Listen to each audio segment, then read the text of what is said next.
이번 동영상에서 소개할 상담 이론은 개인 심리학입니다. 개요, 알프레드 아들러, 개인 심리학의 핵심적인 구성 개념들, 그리고 가장 중요한 구성 개념인 라이프 스타일의 형성과 발달, 개인 심리학 관점에서의 역기능, 심리치료 속성, 과정, 기법, 그리고 개인 심리학에 대한 평가에 대해 살펴보겠습니다. 먼저 간단하게 개인주의 심리학의 개요를 살펴보겠습니다. 개인주의 심리학은 알프레드 아들러에 의해 처음 만들어졌고 그 이후 계속 확장되고 발전이 되어 오고 있습니다. 개인주의 심리학은 인본주의적이고 긍정적이면서 복잡한 이론이라고 볼 수 있는데 개인 심리학을 복잡하게 보이도록 만드는 여러 가지 구성 요소들은 아들러가 만들어낸 것도 있지만 다른 이론들에서 빌려온 것들도 있습니다. 아들러는 가족과 사회라는 맥락을 중요하게 여겼습니다. 그는 개인을 가족이나 사회라는 맥락과 분리된 것으로 보지 않았습니다. 개인주의 심리학에 있는 생각은 개인들은 성공하기 위해 애를 쓴다는 것이고 그 과정에서 열등감 콤플렉스, 우월감 콤플렉스를 가진다는 것인데 이것은 아들러가 어린 시절에 겪었던 경험들입니다. 아들러는 열등감을 변화가 가능하고 변화된 후에는 동기부여적인 역할을 하면서 개인이 성공하도록 도울 수 있는 것으로 보았습니다. 그리고 우월감은 일반적으로 좋은 것이지만 과도하게 사용되면 문제가 되는 것으로 보았습니다. 아들러는 탄생 순서를 많이 강조하는데 첫째 아이, 중간, 외동, 막내로 태어나는 것이 그 개인의 성격에 어떤 영향을 미치는가를 보았습니다. 이 탄생 순서가 열등감, 우월감, 그리고 가족의 맥락과 연결이 된다는 것입니다. 그렇지만 탄생 순서가 성격에 영향을 미친다는 증거 기반의 결과는 아직 없습니다. 물론 실증적인 증거가 없다는 것이 개인주의 심리학의 가치를 무효화시킬 수는 없지만 어쨌든 실증적인 연구 결과가 없다는 점은 이 이론이 갖는 한 가지 측면이라는 것입니다. 개인 심리학에 기반한 심리 치료나 상담은 어린 시절의 경험과 기억을 탐색합니다. 개인이 어린 시절 가족 내에서 적응하고 개인적인 성공을 하기 위해서 어떤 전략들을 사용했는지를 탐색하는 것인데요. 따라서 많은 인지적 기법들을 사용합니다. 예를 들면 푸시 버튼 기법이나 역설적 개입, 마치 뭐뭐처럼 행동하기 기법들이 있습니다. 개인 심리학의 중요한 또 다른 구성 개념 중 하나는 라이프 스타일인데 이것은 개인의 성격 그리고 탄생 순서와 연결되어 있습니다. 생활 양식은 어린 시절 경험과 어린 시절 가족과의 상호작용 속에서 형성이 되는 것입니다. 또 사회적 관심이라는 개념은 협력하려는 내재된 욕구이고 이런 욕구를 어떻게 표현하는가 하는 것입니다. 그래서 개인 심리학에 기반하는 상담이나 심리치료에서는 라이프 스타일이나 사회적 관심의 변화를 상담 목표의 일부분으로 설정합니다.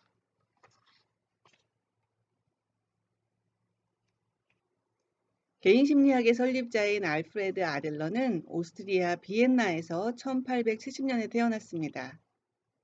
아들러는 1902년에 프로이드가 이끌었던 수요일 밤 토론 그룹에 참여하면서 프로이드와 인연을 맺게 되었지만 1911년에는 프로이드를 떠나게 됩니다.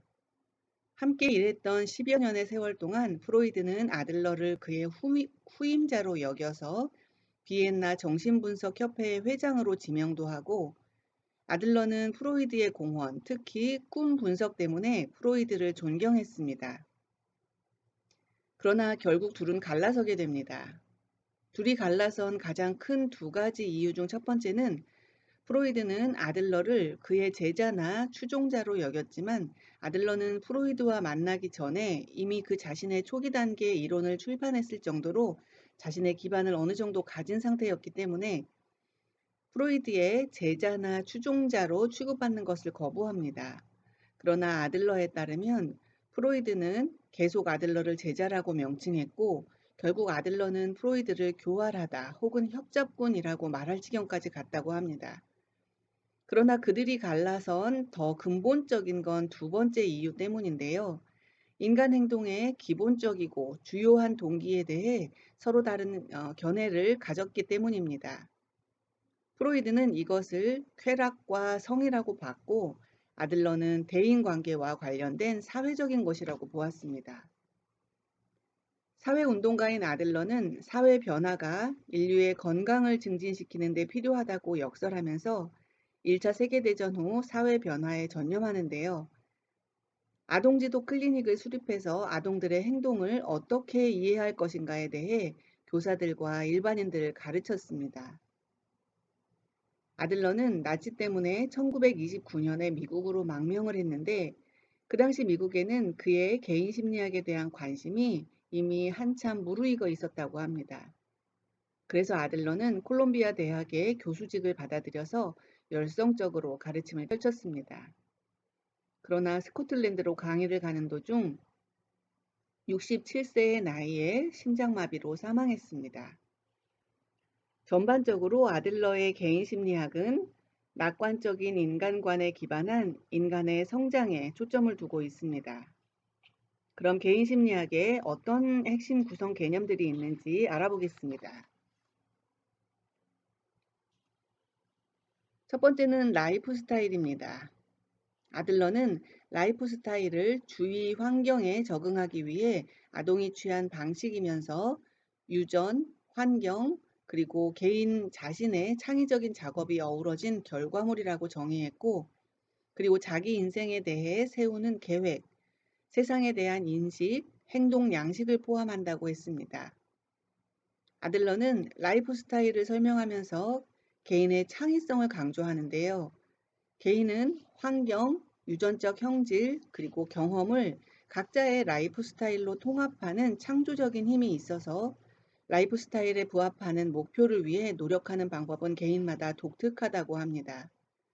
그래서 환경과 유전적 형질이 동일한 일란성 쌍둥이라도 다른 독창적인 능력을 사용해서 서로 다른 라이프 스타일과 삶의 목표를 갖게 되는 것입니다. 또 라이프 스타일은 6세 이전에 형성이 되며 의도적인 개입 없이는 잘 변하지 않는다고 합니다. 그리고 라이프 스타일을 형성하는 데 크게 영향을 미치는 두 가지 동기가 있는데요. 첫 번째는 중요성, 즉 타인에 비해 느끼는 우월성에 대한 욕구. 두 번째는 사회적 관심입니다. 우월성 욕구와 관련해서는 아동은 방임되거나 학대를 당하는 경험을 통해서 세상을 혼란스럽고 적대적인 곳으로 받아들이게 됩니다. 그리고 태어나면서 누구나 갖고 있는 주변 어른에 비한 열등감은 더욱 확대됩니다. 이런 아동의 라이프 스타일은 사회적 공헌보다는 개인적 우월감을 더 지향하게 됩니다. 또한 다른 사람들이 나를 상처 입히기 전에 내가 먼저 그들을 물리쳐야 한다는 생각과 그 생각에 일치되는 행동은 주어진 환경에서 살아남기 위한 방식이 됩니다. 아들러는 사회적 관심은 누구에게나 선천적으로 잠재되어 있지만 두 가지 요소 때문에 사회적 관심이 감소될 수 있다고 합니다. 첫 번째는 신체적 장애이고 두 번째는 환경적 영향, 즉 잘못된 양육이나 성차별, 인종차별, 계급차별 등의 사회적 요인이 그것입니다. 성, 인종 또는 계급에 기반해서 타인으로부터 부정적인 반응을 경험한 아이들이 선택할 가능성이 있는 생존 방식은 넘버 원이 되는 것입니다. 또한 부모가 애지중지해서 버릇없이 키웠거나 반대로 방임하거나 학대한 아동은 사회관계에 대해서 왜곡된 태도를 가지게 됩니다. 그래서 아들러는 한 개인에게 무슨 일이 일어나고 있는지 이해하기 위해서는 주변인들을 향한 개인의 태도를 고려하는 것이 필요하다고 설명했습니다.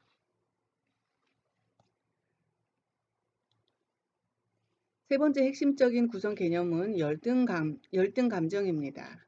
인간은 열등하고 무지하다는 지각을 통해 더 발전하고자 노력하기 때문에 사실 열등 감정은 인간으로 존재하기 위한 삶의 정상적인 부분이라고 설명을 하면서도 아들러는 아이를 조롱하는 것은 실제로는 범죄 행위이다라고 규정하면서 아이를 열등감에 계속 직면시키는 것에 부정적이고 파괴적인 영향에 대해 강조했습니다.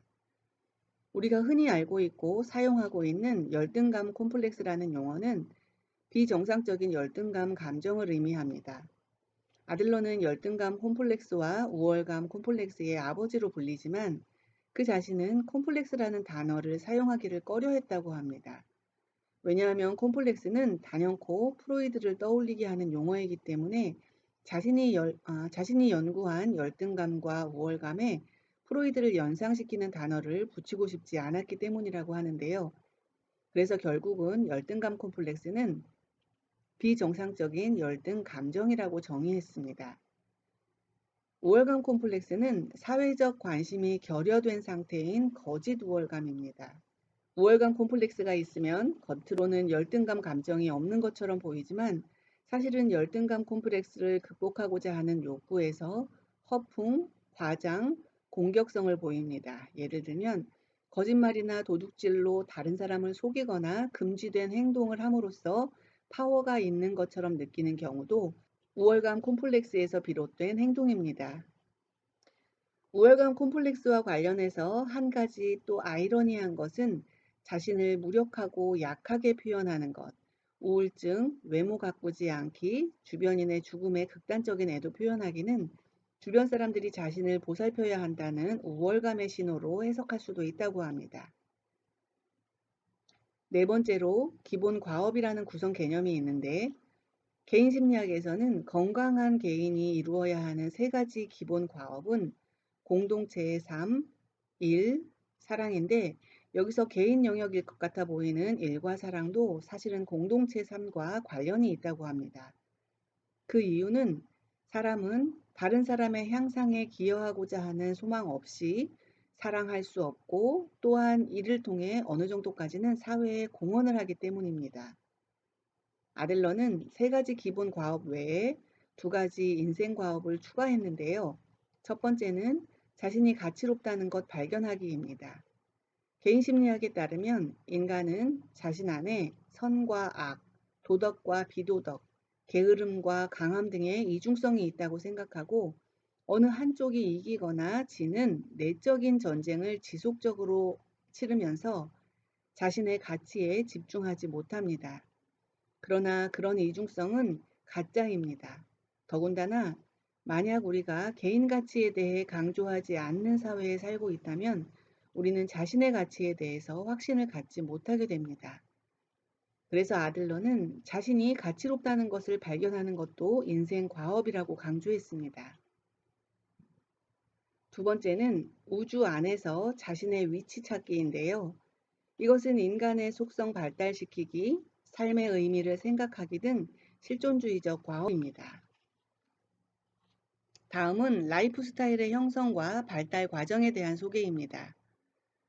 아동은 주변 사람들이 어떻게 세력을 갖는지, 문제들을 어떻게 해결하는지 등 주변 환경을 관찰한 것을 스스로 해석하면서 초기 라이프 스타일을 형성하는데 잘못된 해석을 하는 경우에는 우월성이라는 라이프 스타일 목표를 갖게 됩니다. 그리고 우월성을 성취하기 위해 늘 돌봄받기 또는 다른 사람을 패배시키기에 몰두할 수 있습니다. 개인 심리학은 출생 순위, 가족 분위기와 부모의 모델링, 그리고 성별이 개인의 라이프 스타일 형성에 어떤 영향을 줄 수 있는지 설명합니다. 우선 출생 순위와 관련해서는 가족 안에서 아동의 위치에 따라 어떤 역할을 하는가가 라이프 스타일 발달에 아주 중요한 영향을 미친다고 설명합니다. 첫째 아이는 부모의 관심을 독차지하면서 제왕처럼 군림하다가 동생이 태어나면서 자리를 빼앗기는 경험을 합니다. 그리고 동생을 돌보는 책임을 안으면서 세력, 힘, 권한이 중요하다는 것을 깨닫기 때문에 나중에는 세력과 권위를 추구하는 경향을 가질 수 있습니다. 일명 찬탈자로 불리는 둘째 아이는 첫째 아이를 따라잡느라고 인생을 보냅니다. 첫째를 따라잡아 가족 중 가장 뛰어난 존재가 되거나 반대로 결국 포기하고 낙담한 채 살기도 합니다. 가운데 아이는 손 위, 손 아래 형제자매 사이에 끼어 있는 느낌을 갖고 다른 형제들한테 제공되는 이점을 누리지 못해서 불리한 느낌도 가집니다. 손 아래보다는 손 위 형제 자매와 갈등하기도 합니다. 막내 아이는 사랑을 독차지하지만 신뢰받지 못하여 자신감을 키우지 못합니다. 극단적으로 세력 지향적이 되거나 반대로 겁 많고 우유부단한 성격이 될 수 있습니다. 외동 아이는 타인들과 잘 어울리거나 반대로 부모가 지나치게 보호를 하는 바람에 자기 중심적이며 사회적으로는 가치 없는 삶을 영위할 수도 있습니다. 라이프 스타일에 영향을 주는 가족 가치와 분위기, 부모의 모델링과 관련해서 아들러는 부모가 어떤 역할을 해야 하는가를 역설하는데요. 어머니의 역할은 아이에게 협력 가르치기, 차분히 그리고 상식적으로 주변 세상과 남편과 상호작용하기, 아이에게 신뢰할 수 있는 사람의 경험 제공하기입니다. 아버지의 역할은 아내와 아이에게 좋은 동반자임을 증명하기인데 아버지의 영향은 어머니의 영향보다 아이의 후반부 삶에 더 위력을 보입니다. 부모의 역할은 사회적 관심 가르치기이고 부모의 관계는 파트너십과 이성의 속성에 관한 관점을 아이에게 제공하기 때문에 부모는 협력을 통해 본보기가 되어야 합니다. 다음은 성별이 라이프 스타일 형성과 발달에 미치는 영향입니다. 아들러는 남성 우월주의, 여성 열등주의에 대해 규탄하면서 성별에 대한 편견이 여자아이들의 발달에 미치는 영향을 주시했습니다. 예를 들면 남자로 바뀌었으면 하는 소망을 갖거나 열등한 상황에 자신을 내맡긴 채 순종하거나 레즈비언 되기, 남성적인 목표를 지향하는 것 등을 성별에 대한 편견에 노출된 부정적인 영향이라고 설명했습니다. 개인 심리학에서는 역기능을 어떻게 정의하고 있는지 보겠습니다. 우선 건강한 개인은 불완전함이 인생의 정상적인 상태임을 받아들이고 자신의 불완전함을 인정할 용기를 가집니다. 그리고 문제를 정면으로 마주하고 사회적으로 건설적인 방식으로 문제를 해결합니다. 또한 지역사회에 공헌하고 이성 파트너와 사회적으로 유용한 일을 찾는다고 설명합니다. 건강하지 않은 개인의 심리적 역기능은 삶의 유용한 면에 부합할 용기를 상실하고 열등 감정과 용기 상실에 대한 방어 기제로 자기 보호를 선택합니다. 즉, 건강하지 않은 개인의 라이프 스타일은 자존감 보호를 지향하는데 개인적 우월감 성취라는 목표를 추구함으로써 자신을 보호합니다. 그리고 사회적 관심이 불완전하게 발달했기 때문에 자기 중심적 방식으로 문제를 해결합니다. 따라서 역기능은 자기 보호를 위한 안전장치 형태로 나타나는데 의식적 안전장치로는 변명, 공격, 도전적 과업 멀리하기 등이 있고 무의식적 안전장치는 심리적 증상들입니다. 아들러에 따르면 불안이나 우울과 같은 신경증을 가진 사람들은 도전적인 인생 과업의 책임감을 회피하려는 뚜렷한 경향을 가지는데 아들러는 그들을 예, 그러나 성격의 소유자라고 불렀습니다. 열등 감정이 그들에게 실패할 것이라고 말하기 때문에 책임감을 피하기 위해 변명을 하기 때문입니다. 이런 사람들은 실패라는 결과를 피하기 위해 불안이나 우울 때문에 겪는 고통들은 그냥 참아냅니다. 아들러는 신경증의 원인은 아동기에 있다고 보고 다음 세 종류의 아동들은 불안이나 우울과 같은 신경증을 겪을 높은 가능성이 있다고 설명합니다. 첫째로는 발달기에 신체 기관과 관련한 열등감이나 신체 문제를 경험한 아동은 그들의 신체에 집중하게 돼서 다른 사람들한테 기여함으로써 성취할 수 있는 삶의 의미를 보기가 어렵다고 합니다. 두 번째로 버릇없는 응석바지 아동은 즉각적인 만족을 제공하는 양육자에 의해 키워졌기 때문에 인생 전반의 문제들과 씨름해서 그것을 푸는 방법을 결코 배우지 못하고 열등 감정이 오히려 강화됩니다. 세 번째, 방임된 아동은 사랑과 협력에 대해 배우지를 못해서 그들에게 영향력을 미치려는 다른 사람들의 시도를 수동적으로 혹은 반항적으로 거부할 가능성이 높습니다. 개인 심리학은 진단을 구조화시켰습니다. 진단은 공식적 진단, 비공식적 진단으로 나뉘는데 내담자의 진술을 통해 정보를 획득하는 방법들은 공식적 진단의 범주에 속합니다. 공식 진단은 라이프 스타일을 이해할 수 있는 정보를 얻는 구조화된 수단입니다. 우선 장애, 사회적 유대관계, 사회적 관심 등 8개 항목을 인터뷰합니다. 어린 시절을 회상할 때 만약 부모님이 다툰 후 아버지가 의자를 집어던지고 집을 나간 기억을 회상한다면 어른들 관계에 대한 부정적인 관점과 싸움, 폭력으로 문제를 해결하는 방식이 개인의 라이프 스타일 안에 반영되어 있을 수 있습니다. 인터뷰 진행자는 내담자가 자기 자신, 형제, 그리고 부모에 대해 설명하도록 요청하고 가족 구성원 간 관계에 대해 질문함으로써 가족으로부터 발현된 성향들에 대한 정보를 수집합니다. 개인 심리학에서 중요하게 사용하는 질문은 만약 뭐뭐라면 뭐가 달라질까요? 입니다.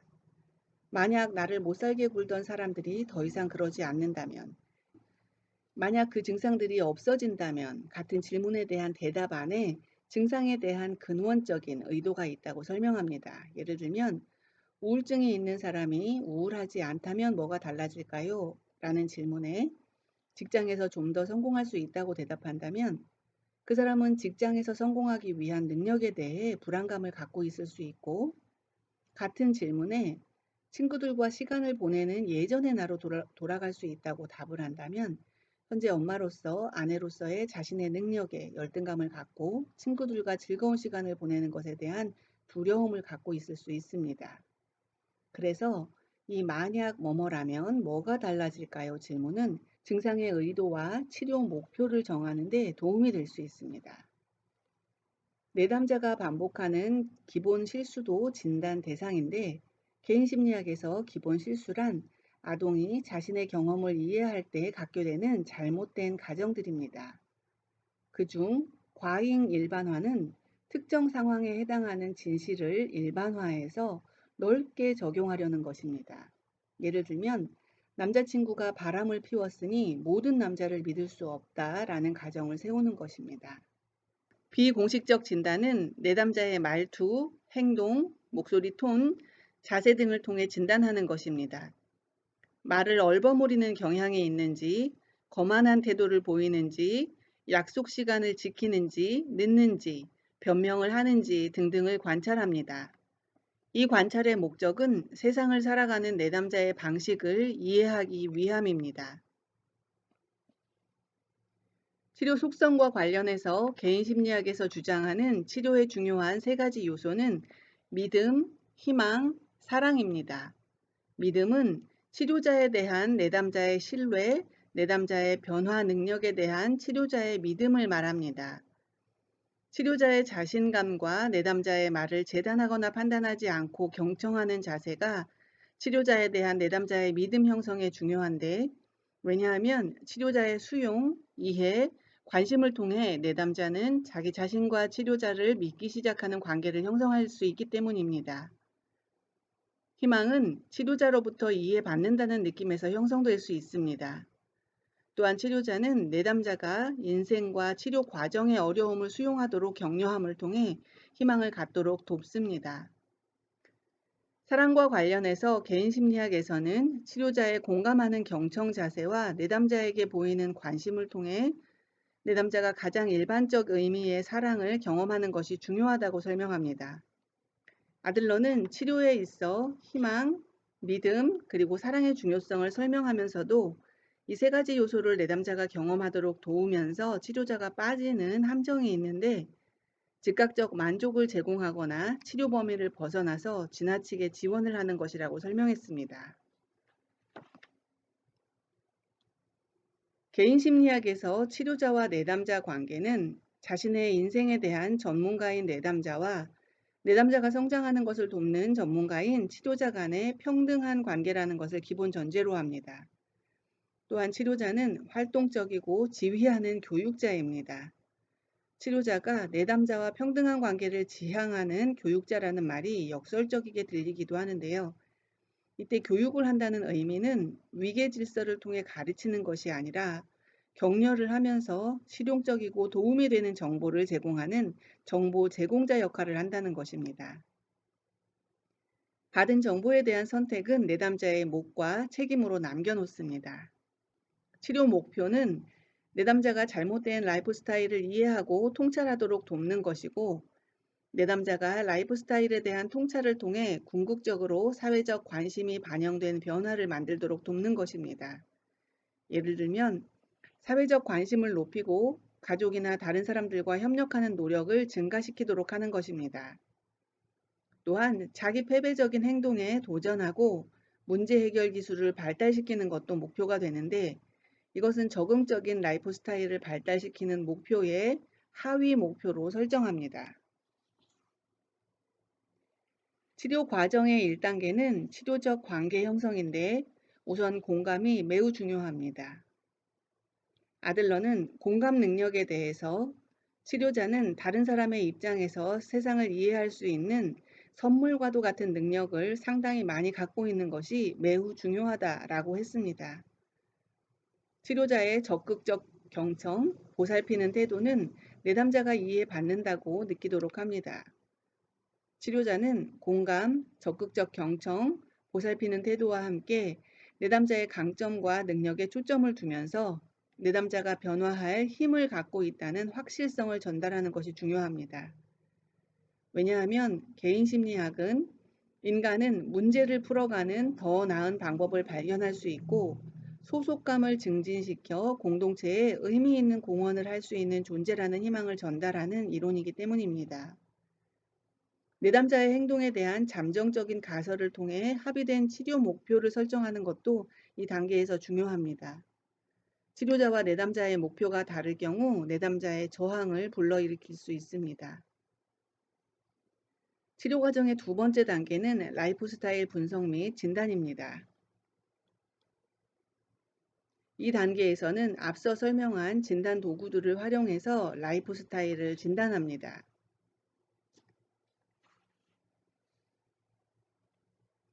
치료 과정의 3번째 단계는 통찰입니다. 내담자가 어떤 특정 행동을 취하는 방식, 즉 자신의 라이프 스타일과 심리적 징후의 의도를 인식하는 단계입니다. 즉 치료자의 해석을 받아들이는 단계인데요. 치료자의 해석은 주로 질문하는 방식으로 잠정적으로 전달합니다. 이때 치료자의 통찰력 있는 해석만큼 중요한 것은 치료자가 자신의 실수를 인정하는 것인데, 실수로 인해 생긴 문제를 해결하고 같은 실수를 반복하지 않으려는 치료자의 노력을 내담자가 목격함으로써 내담자가 치료자의 해석을 받아들이는 것을 도울 수 있다고 개인 심리학에서는 강조합니다. 마지막 4단계는 라이프 스타일 재설정 및 변화 창출입니다. 이 단계에서는 다르게 행동할 방법을 찾고 현실적이고 사회적으로 적절한 목표를 설정한 후 변화를 창출하는 단계입니다. 다음은 개인 심리학에서 사용하는 치료 기법들입니다. 첫 번째 소개할 치료 기법은 해석입니다. 해석은 치료자가 내담자에 대한 통찰을 조심스럽고 잠정적으로 전달하는 것이고, 내담자의 라이프 스타일 목표와 근원적인 의도, 기본 실수와 작동 방식 등을 내담자가 인식하도록 돕는 것입니다. 내담자의 심리적 변화란 내담자가 상담이 시작된 후에 사회적으로 더 유용한 목표에 대한 관심을 보이거나 인생에 대해 책임을 가지려는 변화를 보이는 것을 의미하고, 이러한 변화를 치료자가 포착해서 해석하는 것도 매우 유용합니다. 2번째 기법인 격려는 내담자가 자신의 장점을 발견하는 것을 돕고 선택을 통해 세상에 영향을 미칠 힘을 지녔음을 깨닫게 도와주는 것입니다. 낙담이 심한 내담자의 경우 실패하다와 실패자의 차이점을 구별하도록 돕는 것도 격려의 한 가지 예입니다. 3번째 치료 기법은 당연한 결과와 타당한 결과인데, 이것들은 행동에 따르는 결과를 경험하도록 둠으로써 자신의 선택에 책임을 지도록 하는 것입니다. 먼저 당연한 결과는 학교나 사회가 정한 규칙에 의거한 결과입니다. 아들러는 자녀가 당연한 결과를 받지 않도록 끼어드는 부모의 행동을 잘못된 양육이라고 말합니다. 숙제를 하지 않은 자녀를 대신해서 학교에 전화를 걸어 아이가 숙제를 놓고 갔다고 말하거나, 혹은 자녀가 빨래통에 옷을 넣지 않을 때 잔소리를 하면서도 아이가 입을 옷이 없을까봐 넣어주는 것을 예로 들었습니다. 아들러는 아동이 자신의 행동에 대한 당연한 결과를 경험하도록 허용을 해야 한다고 강조합니다. 타당한 또는 사리에 맞는 결과는 잘못된 행동과 관련된 어떤 권리를 특정 기간 동안 박탈하는 것입니다. 예를 들면 식탁에서 밥 투정을 하거나 장난을 치느라 밥을 먹지 않는 아동의 행동에 대한 타당한 결과는 밥그릇을 치워버리고 밥 먹을 권리를 박탈하는 것이 될 수 있습니다. 그런데 밥 투정을 했다고 친구들과 못 놀게 하거나 고민형을 뺏어버리는 전혀 상관관계가 없는 박탈을 하는 것은 잘못된 양육이라고 설명합니다. 치료 과정에서도 당연한 결과와 타당한 결과를 내담자가 경험하도록 허용함으로써 자신의 선택에 책임을 지도록 하는 기법을 사용합니다. 네 번째, 뭐뭐처럼 행동하기 기법은 변화에 대한 준비가 된 새로운 행동을 시도할 것을 고려하는 단계의 내담자에게 활용할 수 있습니다. 상담자는 내담자가 새로운 행동이 성공적인 것처럼 행동하라고 요청하는 것입니다. 이것은 행동치료의 행동 실험과 비슷한 기법으로 내담자가 시도하지 않았던 행동과 내담자 자신에 대한 관점 변화를 유도합니다. 처럼 행동하기는 무엇 하기만 했더라면 하는 변명에 대한 개입 방법이기도 합니다. 예를 들어 자신이 예쁘지도 않고 그래서 자신감도 없다는 내담자가 자신이 마치 예쁘고 자신감이 있는 것처럼 다음 한 주 동안 행동해 보도록 하는 것입니다. 버튼 누르기는 자신의 감정을 제어할 수 없다고 생각하는 내담자를 위한 개입 방법입니다. 방법은 다음과 같습니다. 우선 즐거운 장면이나 일을 마음속에 그려보고 수반되는 감정을 살펴봅니다. 다음엔 모욕감, 화 등 부정적인 감정을 일으키는 장면을 상상하고 그 느낌을 살펴봅니다. 마지막으로 다시 즐거운 원래 감정으로 돌아갑니다. 내담자는 무엇에 집중할 것인가를 버튼을 누르듯 자신이 결정함으로써 자신의 감정을 만들어낸다는 것을 학습합니다. 치료자는 토론을 통해 내담자가 어떻게 자신의 감정을 바꿀 수 있었는지에 대해 뒤돌아볼 수 있는 시간을 제공해서 변화를 위한 에너지는 내담자 안에 있음을 경험하도록 돕습니다. 멈추기입니다. 화를 조절하지 못해 물건을 집어 던지거나 폭언을 하는 사람은 열등 감정을 떨어내기 위해 그리고 자신이 힘이 있다는 것을 표현하기 위해 언어적, 물리적 폭력을 행사할 수 있습니다. 버튼 누르기 기법을 통해 내담자가 언제 열등감을 느끼는지 충분히 탐색을 한 후 물건을 집어 던지거나 폭언을 하는 패턴을 재현하기 전에 멈추기를 시도할 수 있습니다. 이미지 만들기는 내담자의 잘못된 목표에 대한 전형적인 예가 될 이미지를 사용하는 개입 방법입니다. 내담자가 폭언이나 폭력을 통해 타인에게 힘을 과시하고자 했던 일에 대한 설명을 들을 때, 혹은 치료자와의 관계에서 힘을 과시하려는 시도를 할 때, 치료자는 내담자를 예를 들면 아놀드 슈왈츠 제네거라고 호칭하고 아놀드 슈왈츠 제네거씨 잘 가요 라고 말할 수 있습니다. 이 방법은 상황에 따라 유머스럽게 사용해도 좋다고 합니다. 또한 상담실 밖에서 내담자가 혼자서 이런 이미지를 활용해서 멈추기를 할 수도 있습니다. 다음은 누군가를 기쁘게 하기입니다. 치료자는 내담자의 변화를 관찰하면서 특정인을 며칠 동안 기쁘게 할 수 있는 일을 하도록 권장을 할 수가 있는데요. 예를 들면 내담자의 주변인 혹은 마찰이 있던 사람에게 착한 일을 하도록 격려합니다. 안 하던 몇 가지 집안일을 하는 것이 한 가지 예가 될 수 있습니다.